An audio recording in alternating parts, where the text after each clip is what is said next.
வணக்கம். கால்நடை மருத்துவ படிப்புக்கான தரவரிசை பட்டியல் நேற்று வெளியிடப்பட்டுள்ளது. பார்த்திங்கன்னா 57 பேர் 200க்கு 200 கட் ஆஃப் மதிப்பெண் எடுத்து சாதனை அப்படின்னு சொல்லியிருக்காங்க. கலந்தாய்வு அடுத்த வாரம் தொடங்க இருக்குது. அதனால் இந்த பிபிஎஸ்சிக்கு அப்ளை பண்ணவங்க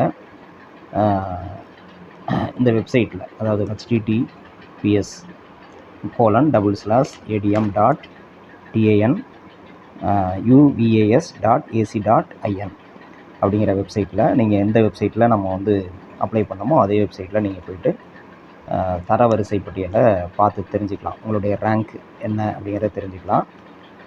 அடுத்தது பார்த்திங்கன்னா, கவர்மெண்ட் ஸ்கூல் ஸ்டூடெண்ட்ஸ் 6 முதல் 12ஆம் வகுப்பு வரை அரசு பள்ளியில் படித்த மாணவர்களுக்கான 7.5% உள்ஒதுக்கீடு. அதுக்கான இடங்கள் பார்த்திங்கன்னா, நமக்கு பிபிஎஸ்சி ஏஹெச்சில் 45 இடங்கள், பிடெக் படிப்பில் 8 இடங்கள் இருக்குது அப்படிங்கிறது தெரியும்.